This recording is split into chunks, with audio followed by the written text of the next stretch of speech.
Bom dia, boa tarde, boa noite a todos e a todas, né? É sempre bom sempre cumprimentar e a gente nunca sabe que horário vocês vão estar vendo essa entrevista. Hoje eu estou aqui com um convidado especial, que é o César Santos, um executivo que tem uma larga experiência em tecnologia. E a gente vai falar sobre um tema super interessante, que é o 5G e a transformação digital. César, muito obrigado pelo seu convite, por ter aceito o meu convite, melhor dizendo.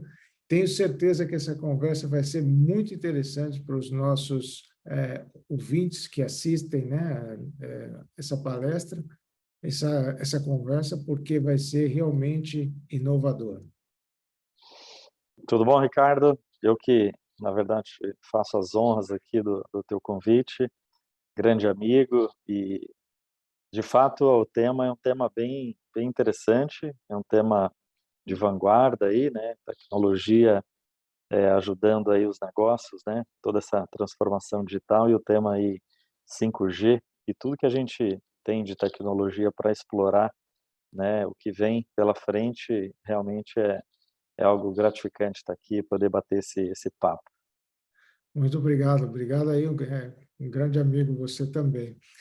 César, eu queria começar sobre a história do 5G, né? A gente vem aí com o advento do início, né, do serviço das operadoras fornecendo o 5G. Realmente ele vai acelerar a transformação digital das empresas? Qual é a sua visão?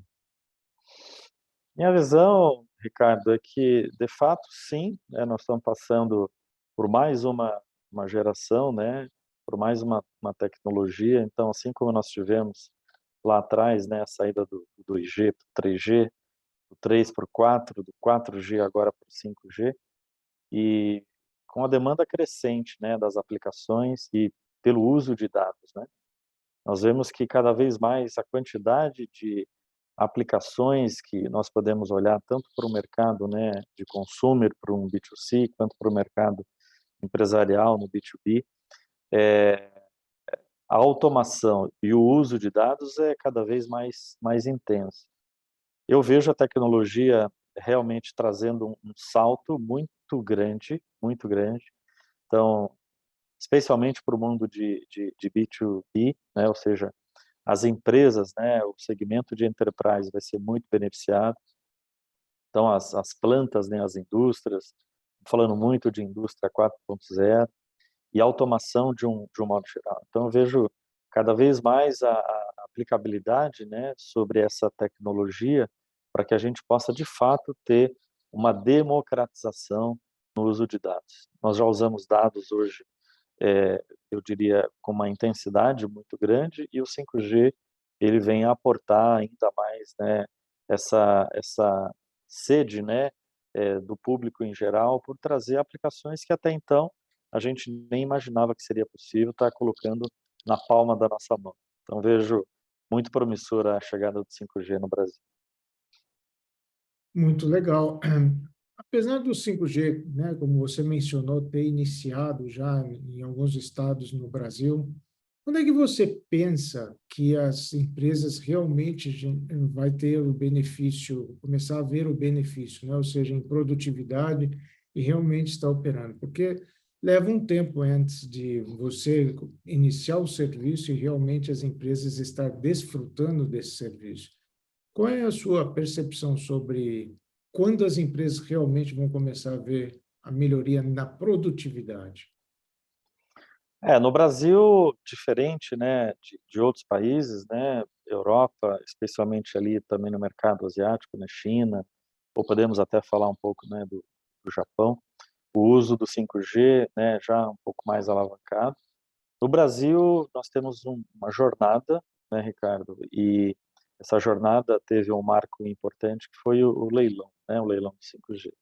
Então, o Brasil ele vai avançar, como você pode notar, né, as empresas já fizeram lançamentos em várias cidades, né, do próprio 5G.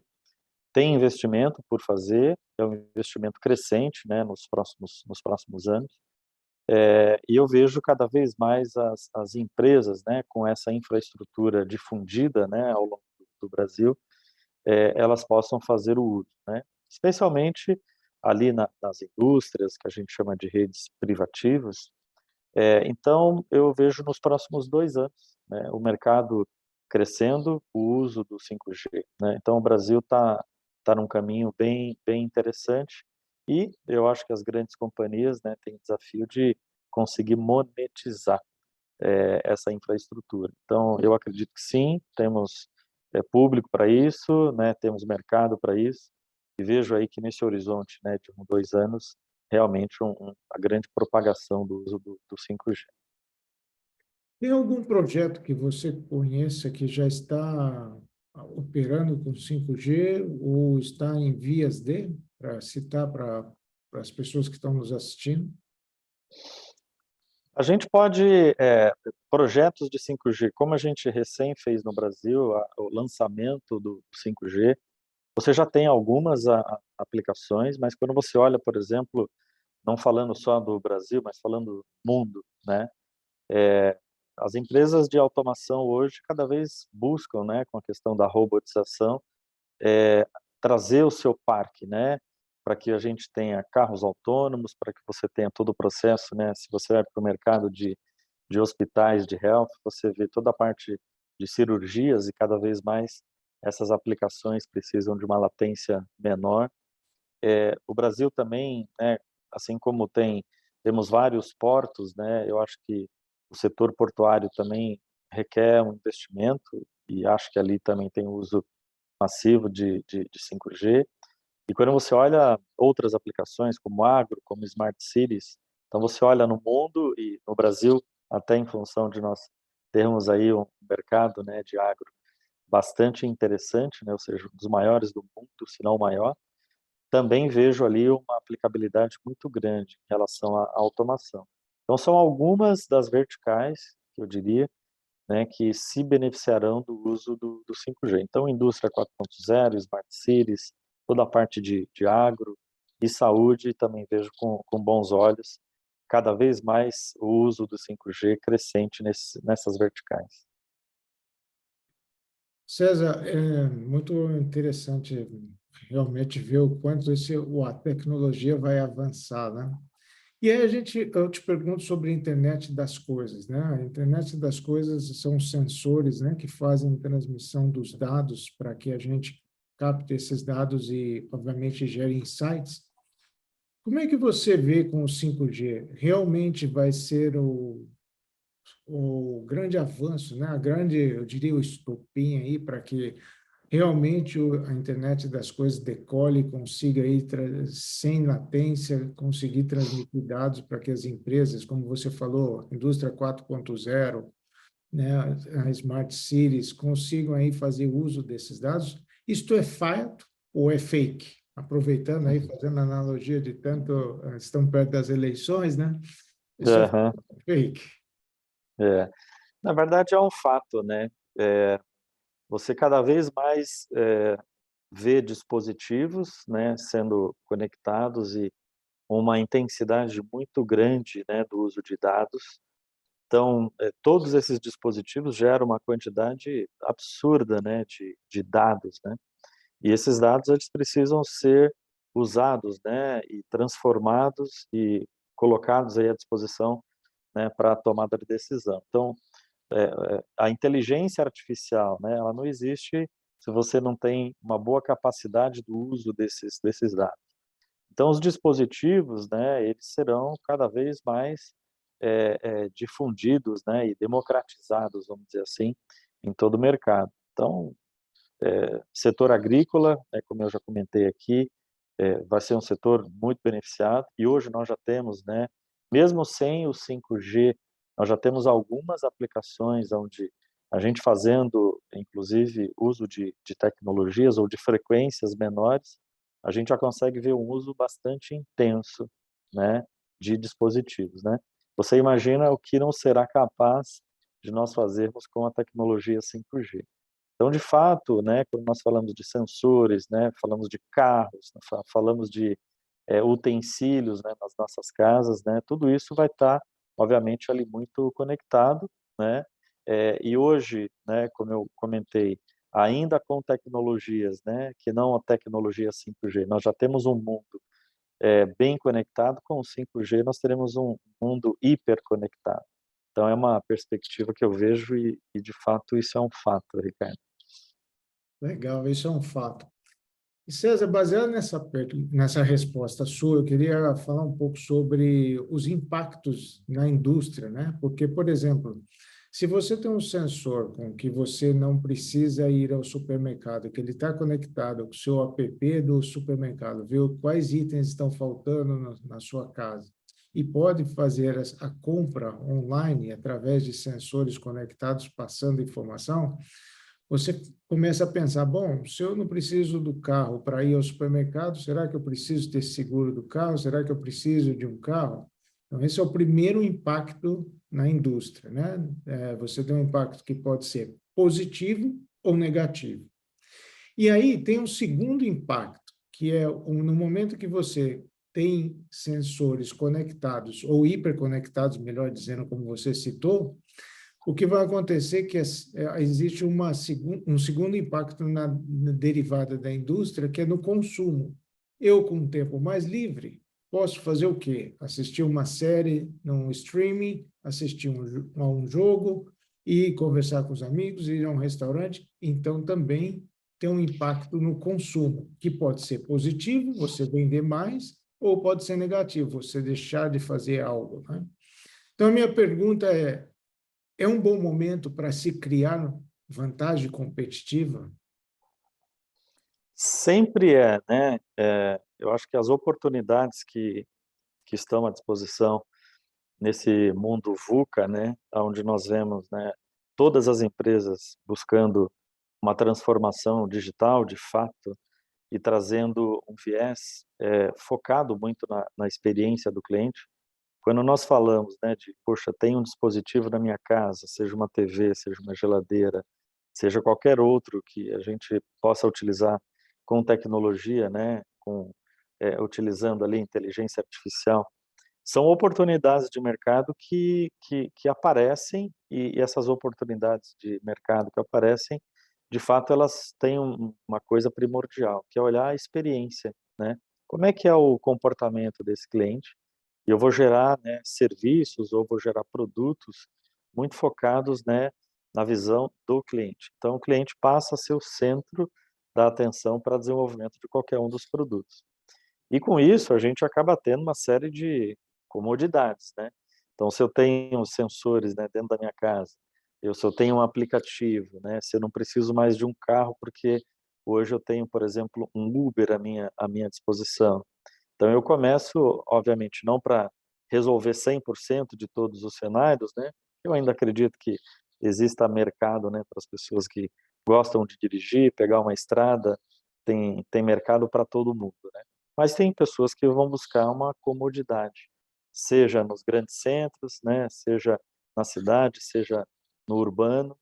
Eh, então você acaba olhando muito o que eu vou prover para esse meu cliente, o que eu vou prover em termos da experiência para poder gerar para ele cada vez mais comodidade, né.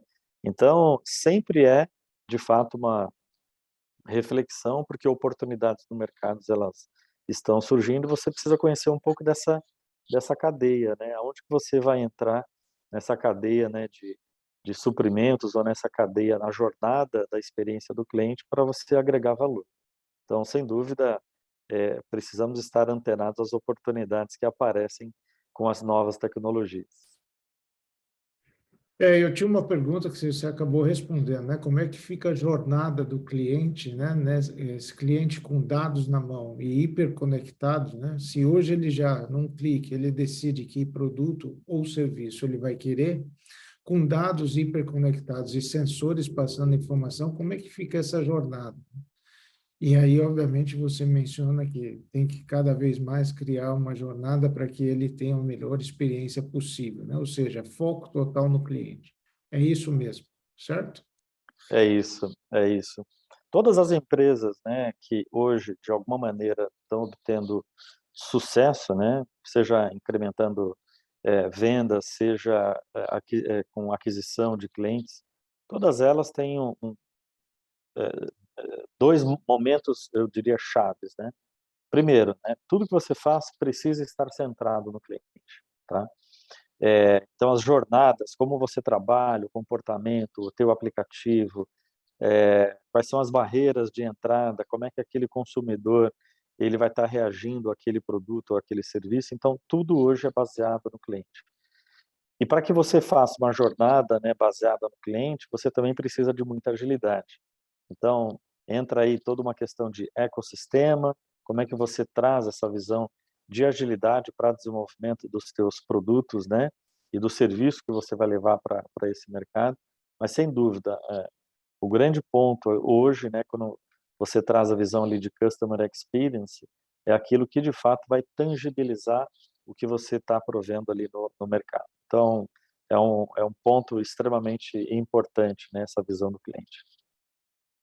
Sem dúvida. E as empresas que estão fazendo sucesso nas entrevistas que eu tenho feito e visto nessa transformação digital, as empresas que têm foco no cliente, na jornada, como criar a melhor experiência, é as que realmente estão fazendo sucesso. Vou mudar um pouco o tópico e falar sobre segurança, né? Porque é muito importante também com a ativação e implementação do 5G, quais são os cuidados na segurança que a gente deve ter? Esse é um tema que muitos falam, né? Não é mais uma agenda do CISO, né? Ou do head de segurança das organizações. Também não é mais uma agenda somente, né, do pessoal de tecnologia, né? Quando nós falamos de segurança da informação, nós estamos falando de uma agenda que está no topo da organização, né? Muitas vezes até nos conselhos, né, de administração. Então, hoje, de fato, a cibersegurança, né, o cybersecurity é uma dor mundial, né? Nós temos grandes investimentos sendo feitos aí ao redor do mundo, grandes empresas, né, empresas muito especializadas que estão entrando, né, nesse mercado, cada vez mais software especializados. Por quê? Porque do outro lado nós também temos, né, as pessoas que buscam, né, se aproveitar da fragilidade, né, dessas empresas, e uma corrida hoje muito grande pelo dado, né? Então hoje quem tem a informação, quem tem o dado ali tem de fato o ouro, né? Então precisa de fato de uma camada de segurança nas organizações muito grande, precisa de um procedimento e uma governança também apropriada. Não basta simplesmente você ter softwares, né, especializados, você tem que ter pessoas para que façam de uma maneira adequada o uso dessas tecnologias e muito processo e muita governança, né? Dado que o tema é um tema hoje mundial, né?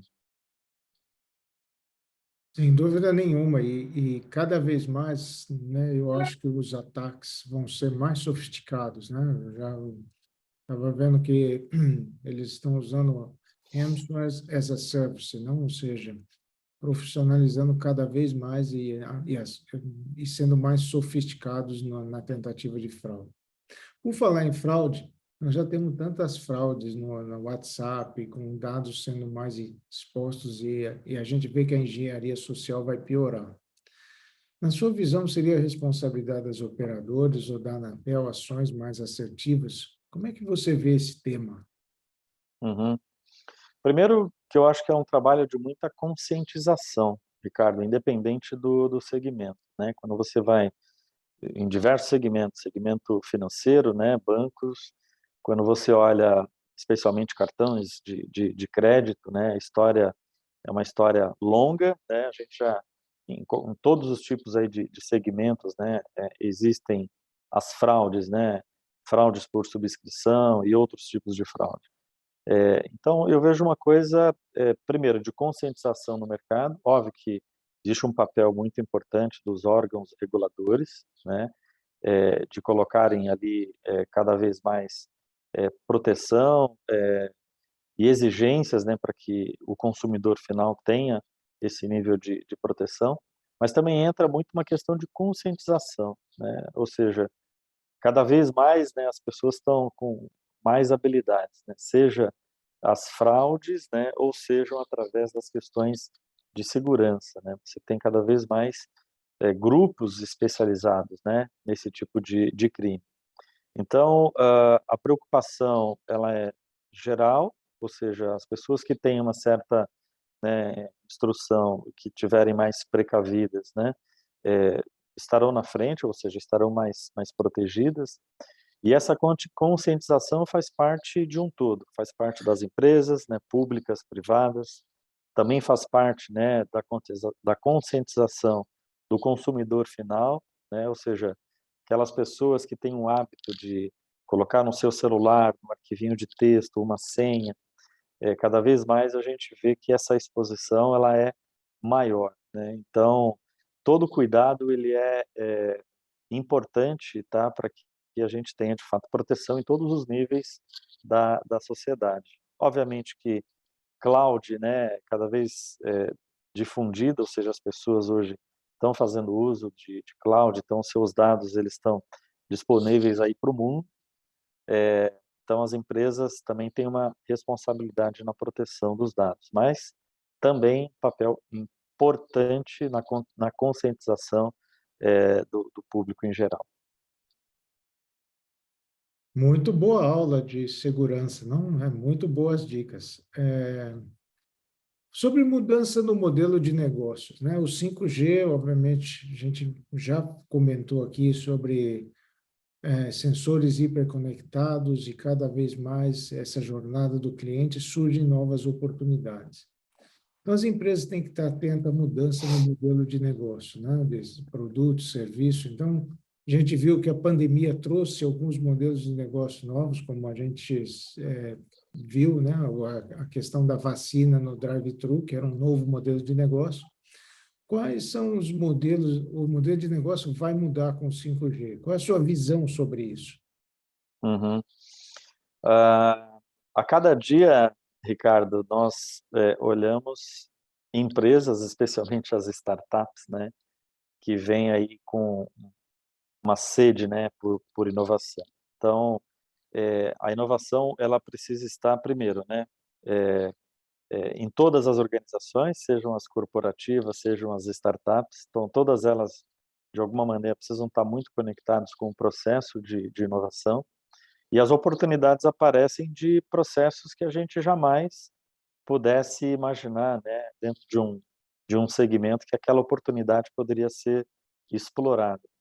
O 5G é uma dessas oportunidades, né? O IoT, o uso de sensores, é apenas uma dessas oportunidades. E tudo daqui para frente gira em torno de dados, né? Você conhecer o comportamento do teu cliente, e não adianta simplesmente você capturar, né, essa informação. Você tem que saber personalizar, né, uma visão para um cliente, o que você tem que oferecer para aquele cliente, né? Quais são os hábitos que ele mais utiliza, né? Quais são as preferências desse cliente. Então, quando você olha visão de cliente, né, tecnologia disponível, sempre vai haver oportunidades de você alavancar em um determinado segmento. Então, o mercado está aqui, você vê que, por exemplo, no setor de telecom, você tem outros concorrentes, né? No setor de TV, você também vê dentro da parte automobilística, né, que os concorrentes passam a ser outros, né, e não simplesmente as empresas do mesmo segmento, mas as empresas que conseguirem explorar nichos de mercado, né, que foram de repente deixados por outras organizações. Então, oportunidades no mercado são para aqueles que vão trazer inovação. Você falou uma coisa importante, né? Que eu chamo de nem transformação digital, mas estado perpétuo de transição, né? A gente vai estar todo o tempo analisando o que está mudando, o que eu preciso fazer para inovar. Falando em inovação, eu vou mudar o tema e falar sobre skills, né? Então, a gente vê o avanço da tecnologia acelerada, né? Então, cada vez mais as pessoas precisando aí renovar os seus skills, né? Ou fazer um upgrade, né? Que a gente chama dois conceitos, que é o reskilling e o upskilling, né? Que é trocar os meus conhecimentos ou fazer um upgrade por causa de uma inovação. e a gente vê um abismo digital entre o que as empresas precisam, né? Se você olha o mapa de skills, de talentos das empresas, a gente vê que tem um gap muito grande, principalmente nessa área de tecnologia. Como é que você vê esse tema? O que as empresas precisam fazer para acelerar aí e fazer com que as pessoas façam esse catch-up, né? Ou seja, consiga acompanhar toda essa evolução. E, além disso, né, ao mesmo tempo, tem o desafio de criar propósito, né? Porque não adianta você ter o talento que tem aquele conhecimento. Você ainda tem que, ao mesmo tempo, criar propósito, porque senão ele vai para a concorrência, porque o mercado está super aquecido. É uma grande dificuldade e um grande desafio para as empresas. Você concorda, César? Sim. Ah, concordo e vou até um pouco além, né? Na prática, nós estamos vivendo uma crise no setor, né, de tecnologia, de profissionais que estejam ali habilitados, né? Hoje nós brincamos, né, de que as empresas estão sofrendo uma coisa que nós brincávamos, né, quando crianças, que era aquela brincadeira de rouba-monte, né? Então você vê que hoje você tem profissionais que estão saindo de um lugar para o outro, o giro ou turnover dentro das organizações é muito grande. Por quê? Porque na prática não existem profissionais, né, para todas as necessidades que nós temos hoje. O mercado de tecnologia cresceu muito, eh, e e e e os profissionais, de um modo geral, também mudaram um pouco da sua percepção ou mudaram o seu propósito, né, então eles estão querendo ir para projetos que tragam um significado diferenciado, e embora a gente, né, perceba o crescimento das universidades, né, ou de cursos ou da acessibilidade, né, em relação a treinamento, ainda há uma carência muito grande de profissionais. Então você ter dentro da tua organização, né, um trabalho de formação, um trabalho de reskilling, né, e um trabalho de criação de propósito, né, isso é importante para que você possa reter as pessoas. Mas, ao mesmo tempo, você precisa, no mercado, trazer e engajar pessoas e ter um processo de atratividade também muito importante. Então, hoje nós estamos aí percebendo, né, que a maioria das empresas estão lançando seus cursos ou as suas universidades ou seus programas, né, ou trilhas de capacitação, porque de fato não tem tanto profissional disponível no mercado. Então, a capacitação profissional, ela continua sendo, né, importante. As pessoas nesse processo de tecnologia são aquelas que vão protagonizar, né, porque não vai existir avanço na tecnologia e na inovação se as pessoas não estiverem capacitadas, né? Então eu vejo como um grande desafio. Nós temos um problema, que é um problema de formação desses profissionais. Então, cada vez mais as organizações criam mecanismos para tanto para retenção quanto para atração de talentos. Eu não tenho dúvida que, às vezes, você fazer o trabalho, né, de construir o skill dentro da organização, às vezes pode ser um bom caminho, né, porque as pessoas veem possibilidade de progresso na carreira, ao mesmo tempo que você já está dentro de casa, né? E o metaverso, né, é uma das tecnologias que prometem ajudar nessa parte do treinamento, né? Não só jogos, mas ele com certeza vai ajudar no treinamento das empresas aí, porque eu já vi empresas usando o 3D imersivo para treinamento de peças de carro, montagem de carros, na indústria, e, enfim, eu acho que ajuda bastante aí a tecnologia. Para a gente finalizar, eu queria fazer uma pergunta, né? Qual o conselho, né?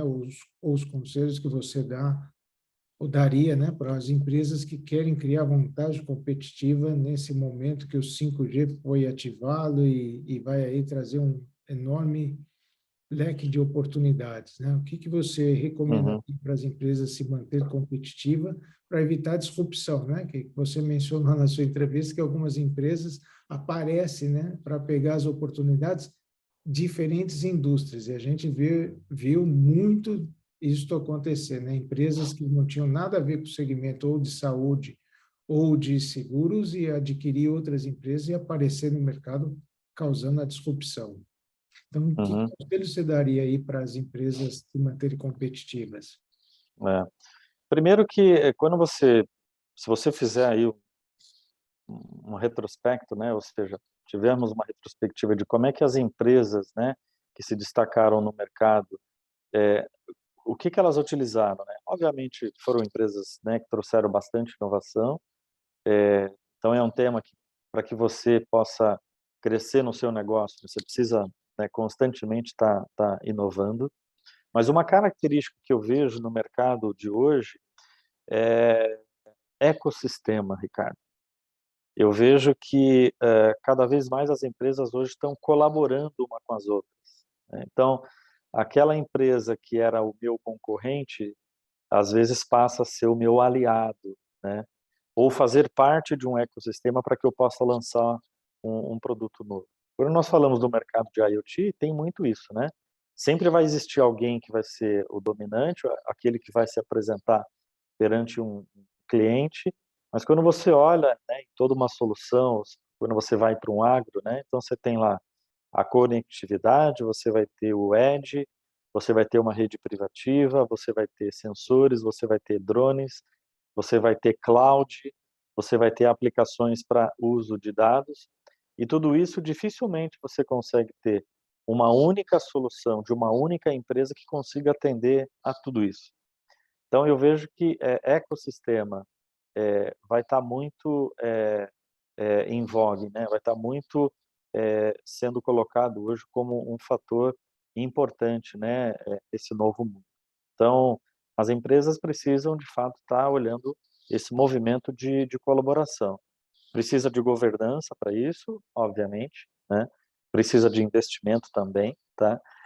Mas, acima de tudo, eu acho que mudar um pouco, né? Abrir um pouco a cabeça, abrir um pouco aí o mindset, né? Porque eu acho que isso é algo que vai ser realmente transformador daqui para frente. Excelente ponto, né? O ecossistema é a chave de tudo, né? Porque é você criar parcerias para que você possa aí entregar valor para o seu cliente. Lembre-se, sempre valor ao cliente. Exato. Hoje eu estive aqui então com o César Santos, e que é um grande amigo, e muito obrigado pelo seu tempo e pela essa aula que você aí nos deu sobre tecnologia. Eu que agradeço, Ricardo, sempre um prazer estar aqui com os amigos, né? E estou à disposição e fico aqui, né, realmente lisonjeado por ter participado aqui desse bate-papo super agradável. Um abraço a todos. Grande abraço.